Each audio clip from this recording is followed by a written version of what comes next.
Shalom saudara, jumpa lagi dengan saya Pendeta Cecep Suparman. Saya akan menyampaikan firman Tuhan dengan judul I Die Daily. I Die Daily. Saya mati setiap hari. Nah, ini suatu tema atau judul yang sangat menarik saudara. Sebelum saya melanjutkan firman Tuhan ini, saya mohon saudara yang belum mensubscribe channel saya ini, silakan subscribe, kemudian pencet lonceng atau aktifkan loncengnya supaya setiap kali saya memposting firman Tuhan, saudara bisa langsung diberikan notifikasi. Nah, saudara bisa juga memberikan komen yang menarik, komen yang baik, supaya saya bisa lebih semangat lagi untuk terus menyampaikan firman Tuhan. Ya, kemudian bagikan kepada keluarga saudara yang lain, ya, family, supaya mereka juga diberkati Tuhan. Baik saudara sekalian, kita buka Alkitab kita dalam 1 Korintus 15 ayat 31. Nah, 1 Korintus 15 ayat 31 ini sangat menarik untuk kita bahas. Ya, saya akan bacakan buat kita semua. 1 Korintus 15 ayat 31, saudara-saudara, tiap-tiap hari aku berhadapan dengan maut. Ya, Paulus bilang tiap-tiap hari aku berhadapan dengan maut. Ya. Memang saudara sekalian, ketika kita keluar rumah, sebenarnya maut itu sudah mengintai kita. Kematian bisa merenggut kita ketika kita keluar rumah. Bahkan di dalam rumah pun, ya, maut itu mengintai kita. Makanya betul Paulus mengatakan tiap-tiap hari aku berhadapan dengan maut. Bahkan Paulus ketika memberitakan Injil di gereja mula-mula, pada permulaan Injil diberitakan, ya, itu mengalami resistensi dari orang-orang Yahudi, dan dia juga mengalami aniaya. Bahkan kalau kita baca di surat 2 Korintus 11, itu begitu banyak bahaya yang mengancam dia, ya. Makanya betul, tiap-tiap hari aku berhadapan dengan maut, ya. Saat ini pun saudara, ya, di tengah pandemi COVID-19, ya, orang bisa mati kapanpun, ya. Karena ketika orang terserang dengan virus ini, itu virus yang sangat mematikan, dan dia bisa mati kapanpun. Nah, saudara-saudara sekalian, ini menarik, ya. Tiap-tiap hari aku berhadapan dengan maut demi kebanggaanku akan kamu dalam Kristus Yesus, Tuhan kita. Aku katakan hal ini benar. Jadi apa yang dikatakan Paulus itu benar, saudara. Ya. Nah, ada satu terjemahan IMB, Indonesian Modern Bible, bunyinya menarik. Bunyinya begini: setiap hari aku berhadapan dengan bahaya kematian. Ya. Jadi lebih jelas, ya, tadi berhadapan dengan maut, ya, sama dengan kematian. Ya. Setiap hari aku berhadapan dengan bahaya kematian karena kebanggaanku akan kamu yang aku miliki di dalam Yesus Kristus Tuhan kita. Nah, saudara-saudara sekalian, ya, Paulus siap menghadapi kematian kapanpun. Nah, itu luar biasa, ya. Orang Kristen juga harus siap menghadapi kematian kapanpun. Apalagi seperti saya katakan saat ini, ya, kita harus mempersiapkan diri menghadapi kematian kapanpun. Karena kematian bisa menjemput kita atau mendatangi kita kapanpun, bahkan tanpa permisi. Jangan saudara berpikir bahwa saya masih muda, ya, saya masih sehat. Syarat mati nggak harus tua, ya. Orang muda pun bisa mati. Saya sehat, Pak. Syarat mati nggak harus sakit-sakitan, ya. Orang sehat pun bisa mati, saudara sekalian, ya. Nah, ada satu terjemahan sederhana Indonesia, ini luar biasa nih. 1 Korintus 15 ayat 31 ini ada satu terjemahan namanya terjemahan sederhana Indonesia. Bunyinya begini: benar saudara-saudari, setiap saat saya siap mati. Ya. Paulus mengatakan setiap saat saya siap mati. Saya bersumpah bahwa itu benar. Jadi Paulus mengatakan dia siap mati itu benar. Dia mengatakan saya bersumpah bahwa itu benar. Ini terjemahan yang bagus sekali, ya, yang sudah ditafsirkan, tetapi tafsirannya ini memberikan pemahaman atau kebenaran yang membuat kita lebih paham lagi. Saya ulangi sekali lagi, Benar saudara-saudari, setiap saat saya siap mati. Saya bersumpah bahwa itu benar. Dan rasa bangga saya terhadap kalian juga adalah benar. Ya. Saya bangga terhadap kalian karena kalianlah bukti pelayanan saya dalam pimpinan Tuhan kita Yesus Kristus. Nah, yang saya ingin tekankan adalah statement Paulus di terjemahan ini, setiap saat saya siap mati. Jadi saudara, sebenarnya kehidupan kita di bumi ini adalah mempersiapkan hari kematian kita.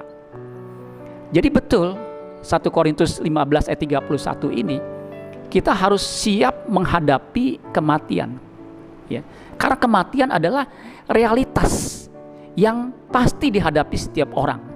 Realitas yang memang di depan mata kita. Ya. Karena suka atau tidak suka, siapapun dia harus menghadapi realitas ini. Makanya kita harus mempersiapkan diri menghadapi kematian. Ya. Bukti bahwa Paulus siap menghadapi kematian, ini buktinya. Ya, jadi Paulus nggak ngomong-ngomong apa yang dia katakan itu dengan dia bilang, saya bersumpah apa yang saya katakan itu benar. Dia itu siap mati kapanpun. Buktinya apa? Ya, kita bisa pelajari dari Roma pasal 14 ayat 8. Ini bukti bahwa Paulus siap menghadapi kematian. Dia bilang begini, Roma 14 ayat 8, sebab jika kita hidup untuk Tuhan. Dan jika kita mati untuk Tuhan. Jadi baik hidup atau mati, kita adalah milik Tuhan. Statement ini menunjukkan bahwa Paulus siap menghadapi kematian. Karena dia bilang, ya, jika kita hidup untuk Tuhan. Ya, jika kita mati untuk Tuhan. Jadi kesimpulannya, baik hidup atau mati, kita adalah milik Tuhan. Jadi kalau kita milik Tuhan, mau kita hidup atau kita mati, tidak jadi masalah. It doesn't any matter. Enggak jadi masalah. Nah, orang yang ngerti bahwa hidupnya adalah milik Tuhan, dia siap ketika menghadapi kehidupan. Dia akan hidup benar-benar setia. Dia akan hidup sungguh-sungguh, hidup dalam kekudusan. Ya, hidupnya untuk Tuhan. Kalau orang hidup untuk Tuhan, dimanapun dia ada, apapun yang dia lakukan untuk Tuhan. Seperti 1 Korintus 10 ayat 31.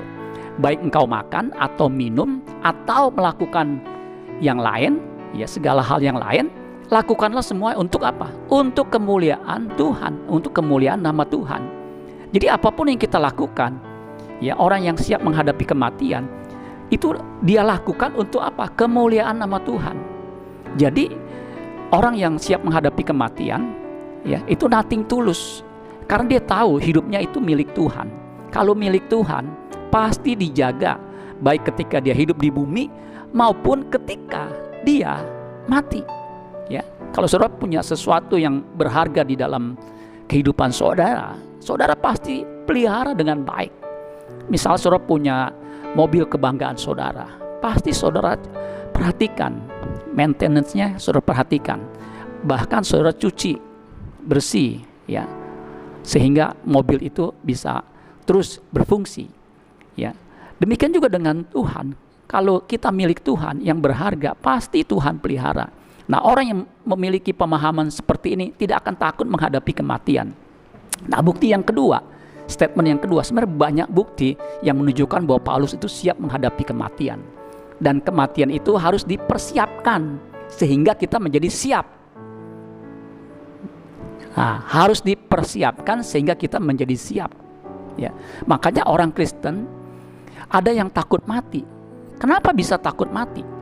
Padahal, ya, iman Kristen mengatakan kalau kita mati, yang percaya kepada Yesus pasti masuk surga.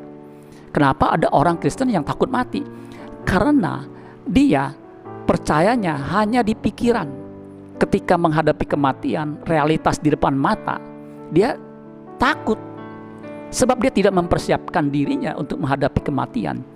Ya, sesungguhnya selama kita hidup 70 atau 80 tahun, ya, itu adalah mempersiapkan diri menghadapi kematian.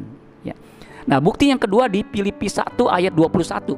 Dia bilang begini, karena bagiku hidup adalah Kristus dan mati adalah keuntungan. Ini satu statement yang luar biasa. Hidup adalah Kristus, artinya hidup untuk melakukan seperti yang Yesus lakukan, ya, untuk kemuliaan namanya. Dan mati adalah keuntungan. Orang yang punya filosofi seperti ini, mati adalah keuntungan, artinya orang ini sudah mempersiapkan diri menghadapi kematian. Ya, saudara, ini luar biasa ya. Jadi mau hidup atau mati itu bukan suatu masalah. Yang jadi masalah adalah apakah siap menghadapi kematian. Ya. Nah, kalau orang punya pemahaman seperti ini, orang Kristen khususnya punya pemahaman seperti ini, hidupnya akan merdeka, hidupnya akan bebas, ya, bebas dari rasa khawatir, bebas dari rasa takut. Ya, kecemasan akhir-akhir ini di pandemi COVID-19 ini meningkat, saudara. Saudara bisa bayangkan dari bulan Maret di negeri kita, ya, Maret, April, Mei, Juni, Juli, Agustus, September, nanti ini Agustus sebentar lagi, itu sudah 5 bulan, saudara. Ya, saya baca berita ada orang yang stres dan banyak yang sakit jiwa, gangguan jiwa karena mengalami tekanan. Bahkan saya sharing kemarin, ada beberapa negara yang mengalami kontraksi, pertumbuhannya negatif. Ya, saudara bisa baca di media. Amerika kemarin saya baca pertumbuhannya mengalami kontraksi, ya, negatif itu 32,9%. China atau Tiongkok itu juga mengalami pertumbuhan negatif, saudara. Indonesia mungkin mengalami, bukan mungkin lagi, kemungkinan besar atau bisa dipastikan juga mengalami kontraksi, pertumbuhan negatif. Nah, untuk memulihkan pertumbuhan ekonomi yang negatif itu butuh waktu, saudara sekalian. Padahal situasi kita seperti buah si malakama, ya, atau bahasa gaulnya itu andilau, antara dilema dan galau. Bagaimana enggak dilema dan galau, saudara? Ya, sementara kita harus menjaga jarak, ya, PSBB. Di lain sisi, di sisi lain, ekonomi harus berjalan. Jadi ini memang suatu keadaan yang serba sulit. Makanya kesulitan ekonomi saat ini adalah kesulitan yang terbesar yang dialami umat manusia di bumi ini. Nah, untuk itu, saudara, kita harus siap menghadapi kematian. Dan Paulus siap menghadapi kematian. Karena apa? Dia sudah siap setiap hari. Setiap hari dikatakan, ya, tadi setiap saat saya siap mati. Nah, ini kita harus siap mati setiap saat. Nah, saudara, ada satu terjemahan bahasa Inggris dikatakan begini, I protest, terjemahan King James, I protest by rejoicing which I have in Christ Jesus our Lord, I die daily. Ya, saya mati setiap hari. Nah, mati setiap hari gimana, Pak, maksudnya? Maksudnya, kita harus mati terhadap kedagingan kita. Kita harus mati terhadap keinginan kita, hawa nafsu kita, ambisi-ambisi pribadi atau keinginan-keinginan dursila, keinginan jahat. Ya, kita harus mengalami kematian daging. Ya, orang yang mengalami kematian daging, ya, tidak menginginkan apapun kecuali menyenangkan hati Tuhan, dia akan siap menghadapi kematian. Untuk itu, saudara sekalian, kita harus berusaha ketika kita hidup dengan tubuh jasmani ini, yang tubuh ini bisa musnah atau bisa mati. Jangan sampai tubuh yang bisa musnah, bisa mati ini membawa kita kepada kematian kekal atau kematian kedua di neraka. Kita harus berusaha mematikan keinginan daging kita ini yang bisa membawa kepada kebinasaan. Sebab keinginan daging itu bisa menjauhkan kita dari kerajaan sorga, kerajaan Allah. Ya, tidak ada orang yang melakukan keinginan daging yang bisa berkenan atau bisa masuk dalam kerajaan sorga. Nah, untuk itu kita harus mati setiap hari. Ya, bagaimana caranya? Kita harus berusaha dengan pertolongan Roh Kudus supaya kita mati terhadap keinginan daging kita, sehingga kita bisa hidup untuk kemuliaan nama Tuhan.